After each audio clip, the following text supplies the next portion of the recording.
Real estate और gold के sector से निकलकर इक्विटीज में आएगी और स्पेक्युलेटिव ट्रेडिंग और कम होगी और long term investment behaviour investors का बढ़ेगा। वो की है कि long term capital gain tax on equities should be made nil in this country for individual investors. दुनिया की कई ऐसे देश हैं जिसके अंदर long term capital gain tax equities पे खास तौर पे शून्य है, जैसे कि Switzerland, Singapore, UAE, New Zealand, Hong Kong, Qatar, Malaysia. मैं चाहूंगा कि जब एसटीटी बढ़ाया जा रहा है तो इसी बजट में ही long term capital gain tax को जीरो किया जाए। सर, मेरा दूसरा जो मैं सरकार के बजट को एक्नॉलेज करना चाहूंगा वो ये है कि कैपेक्स के जो एक्सपेंडिचर एलोकेशन होता है उसमें एक बढ़ोतरी देखी गई। जहां वित्तीय वर्ष 18-19 में मात्र 3 लाख करोड़ कैपेक्स था, वो इस वित्तीय वर्ष में 12 लाख करोड़ तक पहुंचा है, which is 4.4% of the GDP, which is a good step. It will have a multiplier effect and it will prioritize asset creation। लेकिन इसके साथ साथ सरकार को 5 साल में क्या कैपेक्स वो कौन कौन से क्षेत्रों में खर्चा करने जा रही है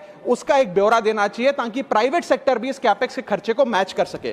sir, third thing which we found in the speech of the finance minister is that there was a relative restraint in making budgetary announcements for election bound states. अक्सर वित्त मंत्री का भाषण सुन के आप बता सकते हैं कि कौन से राज्यों में चुनाव होने जा रहा है। इस स्पीच में उन्होंने थोड़ा सा रिस्ट्रेंट एक्सरसाइज किया, जिसे मैं एक्नॉलेज करता हूं। और आखिरी अच्छी चीज जो इस बजट में नजर आई वो ये था कि एनआरआई की इन्वेस्टमेंट लिमिट में एनहांसमेंट हुई। लेकिन मैं बता दूं कि जब एफआईआईज ने, फॉरेन इन्वेस्टर्स ने, फॉरेन पोर्टफोलियो इन्वेस्टर्स ने इस देश के बाजार से पैसा निकाल लिया और पिछले एक वित्तीय वर्ष में 23 बिलियन निकाला, तब जाकर सरकार जागी और सरकार ने एनआरआईज के लिए इक्विटी मार्केट का दरवाजा खोलकर उनकी इन्वेस्टमेंट लिमिट को 5% से बढ़ा दिया।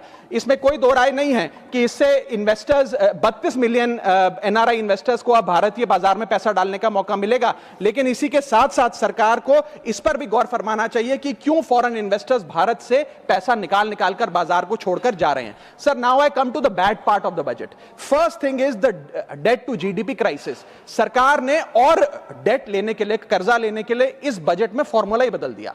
पहले सरकार डेट जब लेती थी तो ओल्ड एफआरबीएम रूल्स के तहत 3% ऑफ जीडीपी तक का फ्रेश डेट लेती थी।